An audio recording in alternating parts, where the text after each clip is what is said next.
Hello guys, pag-usapan lang natin ang tips para sa merong arthritis at sciatic nerve.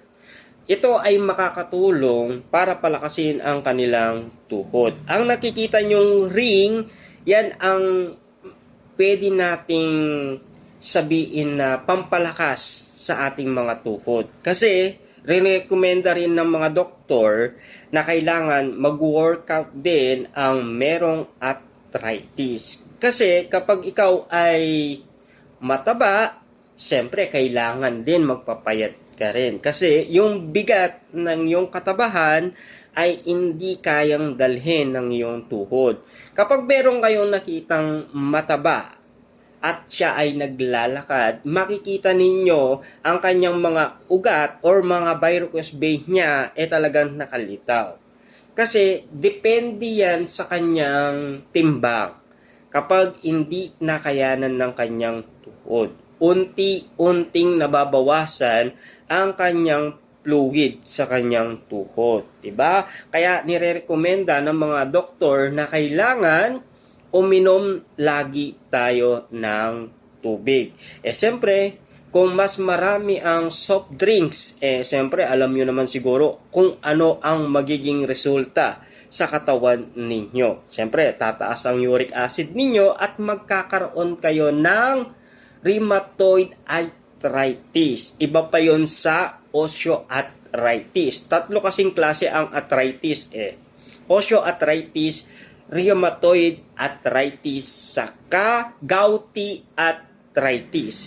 Pero, ang pinaka-the best na tips ko sa inyo para lumakas ang iyong mga tuhod at para maging matatag ang kanilang balanse. Lalong-lalo na kung ikaw ay laging stress, kasi kung ikaw ay laging pagod, siyempre alam nyo naman siguro kung saan ka napagod. Depende yan sa pag-handle ng mga ginagawa mo araw-araw. Kung ikaw ay laging umaawak ng cellphone, siyempre yung dito mo sa likuran, dito sa may cervical, ayan dito, ayan lagi ang masakit, 'di ba?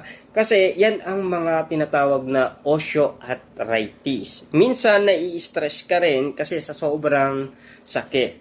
Kaya ang payo natin talaga sa mga kailangan ng mga tips na ganito sa araw-araw para at least kung sakaling emergency na, kailangan na nilang magkaroon ng idea, lalong-lalo na sa araw-araw, lalong-lalo na kasi kadalasan napapagod ang ating mga katawan. Kung laging nagagamit or laging overuse ang iyong katawan, lalong-lalo na ang kamay at paa. Eto, simple lang naman ang gagawin natin. Itong ring na to, i-handle lang natin ito. Kung mapapansin ninyo, ayan. Ayan, pwede ito sa mga sciatic or arthritis. Ayan, palalakasin lang natin ang tuhod natin ng padahan-dahan, lalong-lalo na sa meron ng edad to 56 to 60. Lalong-lalo na kasi sila ay papunta na sa senior, 'di ba?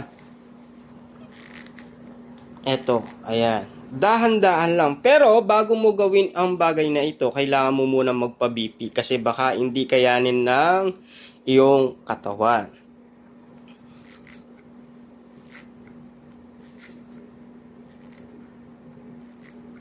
Ayan.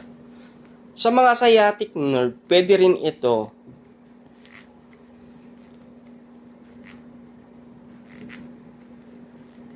Ayan. Ang tuhod natin kasi kapag kapag pagod na yan, talagang makikita ninyo na talagang masakit. Talagang meron ka ng osteoarthritis. Depende kung anong pagkain din yung kinakain ninyo sa araw-araw. Depende kung matakaw ka sa soft drinks.